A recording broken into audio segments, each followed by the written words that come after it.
미셔널 프레이어.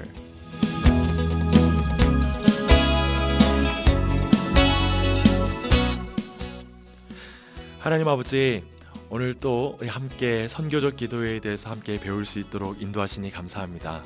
우리 모든 그리스도인들은 홀로 나만을 위한 복을 받는 경우도 없고 그저 내 가족만을 위하여 복을 받는 경우가 없습니다.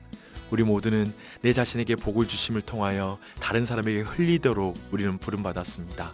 복의 근원으로 부름받은 것입니다. 저희의 기도 또한 이 부르심에 합당하게 드려질 수 있도록 예수님의 복음이 나와 내 가정에만 갇히는 게 아니라 많은 사람의 그 은혜가 넘쳐 흘러갈 수 있는 자리에 서도록 우리의 기도를 변화시켜 주시옵소서. 우리에게 그 기도를 가르쳐 주옵소서. 예수님의 이름으로 기도합니다. 아멘.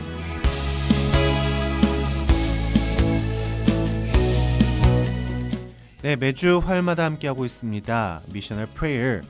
네, 나주혁신장로교회를 섬기고 계시는 박용주 목사님과 함께하는 시간이죠. 네, 안녕하세요 목사님. 반갑습니다. 박용주 목사입니다. 네, 자, 기도와 관련된 모든 이야기를 함께 나누는 시간인데요.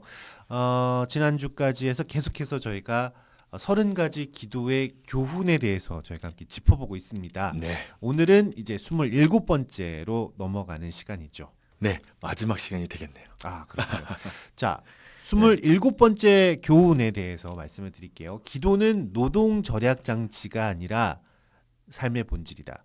네. 지난주에 26번째에서도 뭐 삶의 본질이다 이렇게 나왔었는데 이번에는 삶의 본질이다 내용 같지만 기도는 노동 절약 장치가 아니다라는 부분이 있어요.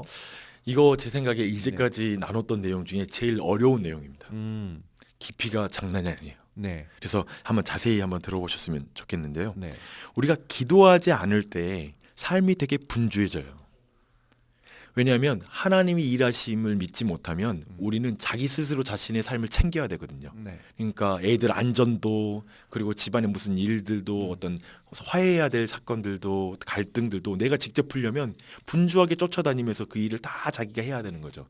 근데 기도를 한다면 그리고 기도의 능력을 믿는다면 하나님께서 행하실 걸 믿으니까 훨씬 우리의 삶이 많은 노동들이 절약될 수 있겠죠. 그리고 그런 많은 분주하게 활동하는 걸 좀 더 멈추고 분명한 본질을 붙잡게 될 것이다 라는 의미. 이런 의미가 좀 이해가 될지 모르겠는데요. 예를 들면 루터가 이런 말을 했어요. 오늘 나는 너무 할 일이 많아서 더 많이 기도해야 되겠다고. 이걸 이해하는 게 쉽지 않은 거죠. 사실 우리는 바쁠 때 분주할 때 기도하는 시간을 줄이는 경우가 많잖아요. 그렇죠. 근데 루터 같은 경우에는 야 오늘 바쁘니까 더 기도해야겠네. 그렇죠. 기도의 시간을 더 늘리는 거죠. 그래서 더 일찍 일어나서 이게 더 많은 기도 시간을 가져야 되겠다. 이렇게 결정하는 거죠. 왜냐하면 그렇게 기도할 때 하나님이 일하시는 것들을 신뢰하면서 내가 할 것 안 할 걸 분별하는 지혜도 있을 뿐만 아니라 하나님이 실제로 도와주시는 가운데 모든 것이 이루어지는 것들을 또 경험하는 그리고 돕는 자를 하나님께서 보내줄 수 있는 왜냐하면 그 기도를 하니까 그렇게 해서 많은 노동의 절약이 이루어지는 것이죠. 이렇게 볼 수도 있겠네요. 만약에 분주할수록 기도하지 못하고 내가 직접 다 다녀야 된다고 생각이 될 때 그건 어떻게 보면은 하나님이 일하신다는 것에 대한 신뢰가 좀 약하다. 그렇죠. 제가 요즘 네. 실제 이제 목회를 하고 이제 교회 개척을 했잖아요. 근데 교회 개척에서 정말 깨닫는 게 그거예요. 사람들 안에 작게 갈등도 있을 수 있고 또 여러 가지 불안한 요소들이 되게 교회 안에 많이 있거든요. 근데 그것을 목사가 일일이 쫓아다녀서 설명해주고 이렇다고 다 할 수 있는 게 아니잖아요. 그렇죠. 근데 그것을 계속 하나님을 믿지 못하고 기도하지 않으면 자꾸 머릿속에서 계속 어떻게 하지 이런 게 고민이 되고 그것이 내 어떤 마음을 좀먹고 그래서 되게 무력하게 만들 수 있거든요. 근데 그때 하나님 되게 주시는 은혜가 뭐냐면 정말 기도해라. 기도하고 그 모든 문제를 하나님께 의탁할 때 교회는 하나님이 세우지 목사가 세우는 게 아니다 라는 사실을 더 깊이 깨닫게 해주시는 것 같아요. 그런 면에서 오늘 이 원리가 우리에게 적용되지 않을까 생각됩니다. 그 예전에 얼마 되지 않았어요. 어린이집에서 아이들 이렇게 학대하고 지금도 뭐 진행형이긴 하지만 학대하고 때리고 이런 모습들이 계속 뉴스에 나왔었잖아요. 보도가 됐었고. 근데 저도 이제 어린이집에 애들을 보내는 상황에서 네. 순간 그런 뉴스들이 계속해서 반복적으로 나오니까 저도 애들이 다니고 있는 그 어린이집에 내가 몰래 한번 가서 정탐이라도 해야 되나? 아니면은 그쪽에 내가 몰래 가서 CCTV도 설치해야 되나? 네. 뭔가 이렇게 뭔가 해야 될 것 같은 이게 막 마음에 이 분주함이 생기더라고요. 그렇죠. 근데 그것을 제 와이프랑 이제 얘기를 나누면서 아니 24시간 애들 따라다닐 수 없다. 애들이 사고가 당하려면 뭐 그냥 길 가다가도 뭐가 떨어져서 이렇게 다칠 수도 있고 음흠. 아니 정말 막말로 차에서 내리다가도 어린이집 차에서 내리다가도 그렇게 사고가 날 수가 있는데 24시간 어떻게 그렇게 따라다니면서 아이를 지켜주냐. 우리 생활도 못 하는데 그렇죠. 그러니까 그때는 이제 그냥 하나님께 맡겨놓을 수밖에 없구나. 사실은 우리의 어떤 보험이라는 제도 모든 네. 게 사실 안전장치잖아요. 네. 그러나 그 안전장치에 대한 그 불안감을 조장하면서 보험의 종류가 너무나 많아지고 그쵸. 있잖아요. 근데 그걸 다 들어서 내가 안정감을 느낄 수 있느냐? 음. 또 그 문제는 아니거든요. 음. 물론 보험을 들지 말라는 건 아니지만 네. 최소한의 것은 우리 각자의 어떤 신앙 상황 가운데 충분히 할 수 있다고 생각하는데요. 하지만 여기서 좀 더 본질을 다루는 것은 이렇게 너무 정말 자기 스스로가 자신의 삶을 경영하기 때문에 오는 분주함. 그게 아니라 하나님께 경영권을 맡겨드릴 때 우리 안에 훨씬 본질 안에 집중할 수 있다라는 측면이죠. 근데 이게 이 내용이 사실은 기도는 노적 절약 장치가 아니다라는 말에 해당해요. 즉 이런 개념. 기도하면 이렇게 분주하지 않게 된다. 노력이 저장된다. 이렇게 말했는데 이것에 더 들어가는 말이에요.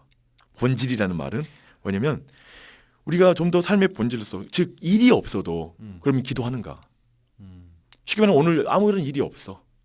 그리고 내가 오늘 너무나 한가해. 그래도 기도하는 자리에 갈 것인가? 지금 일과 상관없이 사역과 상관없이 우리 대부분은 사역과 바쁜 일 그것 때문에 또 도리어 기도하는 경우가 있거든요. 근데 그것과 상관없이 기도의 본질은 물론 그것과 관련도 되기도 하지만 그것과 본질은 근본적으로 하나님과의 관계요 교제이다. 대화이다. 그리고 그 안에서 내가 하나님을 닮아가는 것이다. 그런 어떤 본질적 요소 그런 것과 연결된다라는 것을 말하고 있습니다. 그러니까 처음에 저희가 이제 얘기를 네. 할 때는 바쁠수록 기도하고 그것을 주님 전적으로 하나님께서 일하실 것을 믿고 네. 내어 드린다. 그런 게 그렇게 하는 것이 이제 사실 음. 하나님이 일하심으로 어떤 일들을 줄여줄 네, 거라는 맞아요. 어떤 그런 상황으로 이끄실 거라는 믿음이 있는데 네네. 근데 그게 사실 또 기도의 어떤 목적이 아니고 음. 그 노동 절약의 정치가 아니기 때문에 더 깊이 들어가자면 그것마저도 하나님께 내어 드리고 음. 그리고 하나님과의 관계에 힘써야 된다는 거죠. 한가하든 바쁘든 네. 네. 그렇죠. 그런 건 상관없이 바쁠 때만 기도하는 게 아니라 긴급한 일 닥칠 때만 기도하는 게 아니라 기도는 본질이다. 삶의 본질이다. 일상의 본질이다. 그 부분을 말하고 있는 그냥 거죠. 삶이네요, 삶. 그렇죠. 네. 네. 자, 그러면 이제 28번째 교훈 들어가 보도록 하겠습니다. 네, 28번째 교훈이 되겠습니다. 하나님께 감동되려 하지 말고 하나님을 감동시키려고 할 때 기도는 중언부언이 된다. 네. 사자성어까지 나오고요. 네.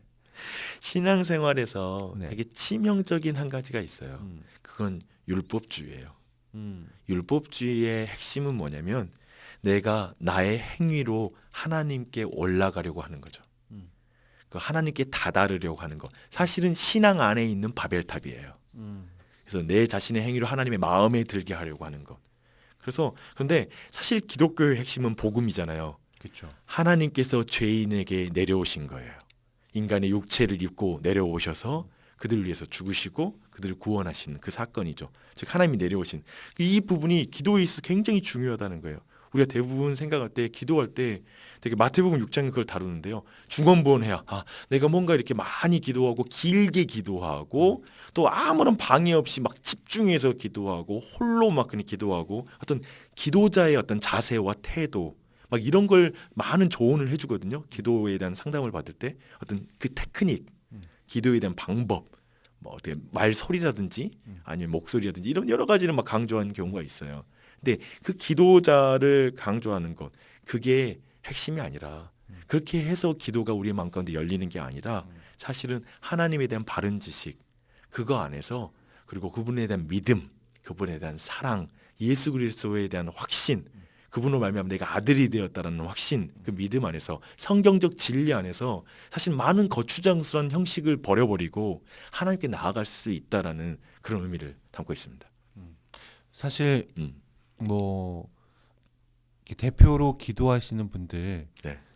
들어보면 항상 똑같은 톤에 똑같은 목소리에 똑같은 억양에 네. 그러한 기도를 하시려고 노력을 하시는 경우가 많잖아요. 네.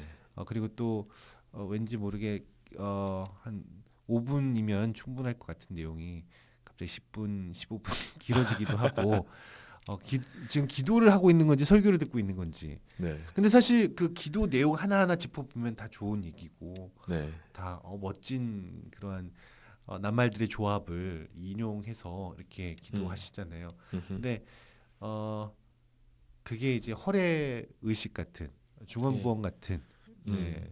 어떤 그 사실은 어떤 바른 진리를 담고 있는 것 가운데 있는 것은 매우 중요해요. 음, 근데 우리가 좀 여기서 깊이 다뤄야 될 것은 내가 어때야지 하나님 기도 받을 텐데, 음, 그리고 내가 어떻게 해야지 하나님 응답하실 텐데, 그리고 막 이런 어떤 조건이 갖춰져야지 하나님 날 기뻐하실 텐데, 그리고 기도라면 제대로 하려면 몇 시간은 기도해야 돼. 음. 진짜 응답받는 기도는 어떻게 해야지 진짜 응답받는 기도야. 이런 우리 안에 있는 복잡한 절차가 되게 많아요. 그래서 도리어 기도에 대한 부담 때문에 뒤로 물러나는 거예요. 나는 기도 못해. 차라리 안 하겠어.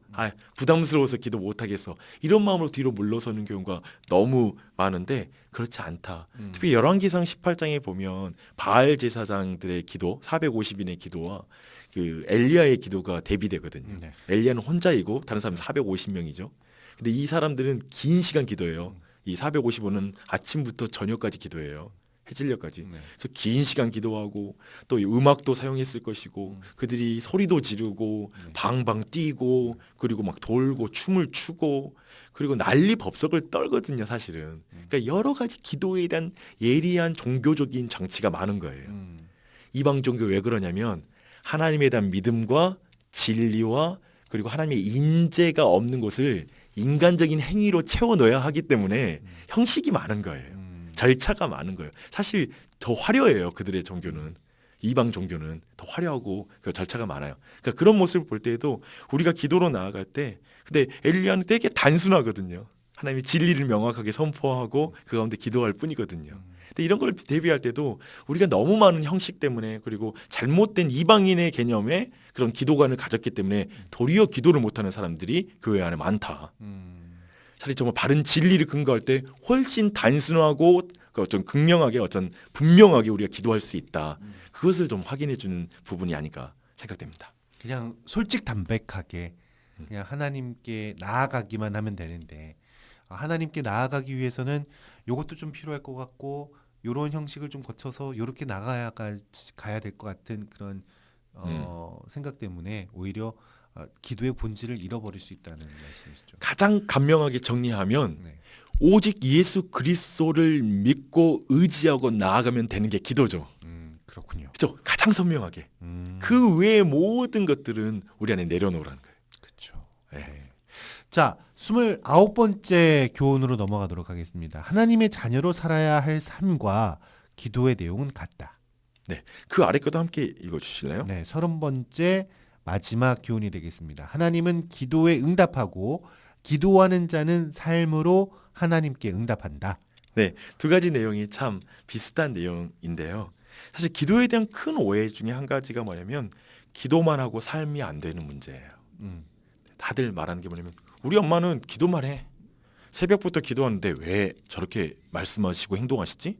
성경하고 왜 기도하는 사람이 저렇게 기도의 내용과 다른 것 같고 성경을 많이 보신다는 분이 성경처럼 안 살고 이 두 가지가 나눠진 문제가 되게 오늘날 그리스도인의 삶에서 큰 문제거든요.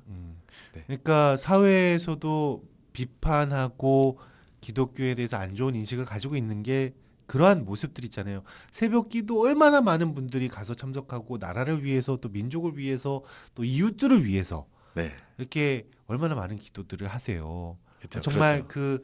그 사랑의 어떤 실천이 담긴 그런 내용들로 온 이 교회에 다니는 성도분들이 새벽부터 네, 기도를 시작을 하시는데 그것과는 상관없이 네, 이제 하루가 시작되고 나서는 전혀 달라지는 그러한 그렇죠. 네, 세상 사람과 때문에 똑같은 사고 방식과 생각, 음. 생활 방식으로 그대로 살아가는 문제. 이걸 우리가 어떻게 이해해야 될까라는 부분인데요. 이 부분이 되게 중요한데 기도할 때 우리가 대부분 자꾸 나랑 상관없이 하나님께서 일해달라고 이렇게 기도를 떠넘기는 식으로 하는 게 많다는 거예요. 하나님 오늘 직장 가운데 하나님 은혜 부어주십시오. 뭐 하나님 뭐 우리 교회에 은혜를 주십시오. 우리 가정에게 하나님 오늘 지켜주시고 보호해 주십시오. 뭐 우리 아이들 잘 키워주십시오. 이렇게 하나님께 모든 걸 떠넘기는데 기도는 그게 아니라요. 바른 기도는 하나님 나를 통해 우리 직장 가운데 오늘 하나님의 복이 흘러가게 해주십시오. 하나님 나를 통해 우리 자녀들이 하나님의 성품에 따라 교육을 받을 수 있도록 제게 지혜를 주셔서 아이를 돌보게 해주십시오. 사실은 주기도문 안에서도 그 내용이 언뜻 안 보이지만 그 내용이 들어가 있는 거예요. 그래서 즉 하나님의 방식은 뭐냐면 우리를 통하여서 하나님의 기도가 응답되는 방식으로 기도가 있다는 거죠. 이런 식으로 기도를 생각한다면 우린 기도는 굉장히 많이 바뀌어요. 오늘 기도할 때 하나님 나를 통해 저 사람에게 하는 오늘 만나는 모든 사람에게 하나님의 사랑이 증거됐으면 좋겠어요. 근데 내게 사랑이 없어요. 능력이 없어요. 하나님 제게 능력을 주시고 사랑을 주세요. 이렇게 기도한다면 내 삶의 응답이 되죠. 내가 변화되죠. 보통 우리가 기도할 때 저 사람, 저 국률한 자를 하나님 지켜주시고 뭐 회복되도록 해주시고 뭐 상처 위로를 주시고 이렇게 기도하잖아요. 네. 근데 나를 통해서 그 사람들이 위로를 얻고 또 도움을 받고 나를 통해서 어떻게 변화를 줄 수 있는 거에 대해서는 기도를 안 하잖아요. 그쵸. 그 기도를 할 때 항상 생각할 건 나를 통하여 그 기도가 응답되는 것이 있지 않은지 사실 그 기도를 동시에 드리고 있는 거예요. 그렇군요. 기도의 의미는 그거예요. 단순히 우리 교회 하나님 문제 없게 해주세요. 하나님 우리 교회에도 좀 사랑이 많게 해주세요. 이렇게 그냥 기도하잖아요. 되게 그러면서 교회에 대해서 비판을 많이 하거든요. 우리 교회는 사랑이 없어. 주님 사랑이 많게 해주세요. 그게 아니라 나를 통하여 교회 안에 용서가 선포되게 해주시고 나를 통하여 정말 더 사랑이 많이 흘러가게 해주십시오 라는 기도의 방향이 성경적 기도의 그 중요한 부분이고 이렇게 할 때 기도 따로 삶에 따로가 안 돼요. 지금 기도와 삶이 연결되는 기도인 거예요. 사실 이게 성경에서 말하는 바른 기도인 거예요. 이렇게 했을 때 말만 그리스도는 말하는 게 이런 거거든요. 말만 잘해. 기도만 잘해. 좋은 말만 잘해. 근데 여기서 결여된 게 방금 말씀드린 것처럼 나를 통해서 그 말이 이루어지는 것. 하나님의 말씀이 이루어지는 그 순종의 태도 없이 기도하는 것. 그 기도에 합당한 반응의 삶에 결정이 없이 기도하는 것. 그 하나님의 방법을 제외시키고 나를 통해 일하신다는 확신 없이 그저 기도하는 기도는 되게 주문처럼 하는 기도일 가능성이 큽니다. 그렇군요. 네. 아 정말 갑자기 음. 망치로 머리를 한 대 맞은 것 같은. 저도 사실 그런 기도를 지금까지 해왔던 것 같거든요. 네. 그래서 앞으로는 지금 말씀하신 것처럼 나를 통해서 조금씩 이 주변을 변화시키는 그러한 기도를 해야겠다. 네, 사실 그런 다짐을 하게 되네요. 저도 되게 부끄러운 고백인데요. 네. 이 부분을 깊이 배운 게 얼마 되지 않았어요. 실제로 우리 기도 생활이 기도의 제목이 없고 그리고 기도해야 할 내용이 없는 이유는 뭐냐면 내가 하나님의 말씀에 순종하여 나를 통해 하나님의 말씀이 이루어져야 한다는 사실, 나를 통해 우리 아이들과 우리 가정이 하나님의 집으로 서야 된다라는 그 나의 책임과 그리고 하나님께 순종해야 될 종으로서의 그 사명감이 없어지니까 기도할 내용도 없고 기도해봤자 일 생기면 일 터지면 그 일을 막는 방식의 기도밖에 안 나온다는 거예요. 정말 내가 하나님의 말씀이 이루는 가장이 돼야 되고 직장인이 되어야 한다고 생각하면 기도 제목이 얼마나 많겠어요. 나를 통해 이루어져야 되니까 능력도 얼마나 많이 필요해요. 그렇죠. 이런 기도가 바로 성경적인 기도다. 그런 사실 기억하면 좋겠습니다. 네. 자 오늘까지 해서 30가지 네. 기도의 교훈에 대해서 말씀을 나눴습니다. 27번째가 기도는 노동 절약 장치가 아니라 삶의 본질이다 였고요. 28번째 하나님께 감동되려 하지 말고 하나님을 감동시키려고 할 때 기도는 중언 부언이 된다. 29번째와 30번째 연결되는 내용이었죠. 하나님의 자녀로 살아야 할 삶과 기도의 내용은 같다. 하나님은 기도에 응답하시고 기도하는 자는 삶으로 하나님께 응답한다. 이렇게까지 이야기 나눴습니다. 자, 지금까지 미셔널 프레이어 함께 하셨고요. 나주 혁신 장로교회를 섬기고 계시는 박용주 목사님께서 함께 해주셨습니다. 네, 수고하셨습니다, 목사님. 감사합니다. 네.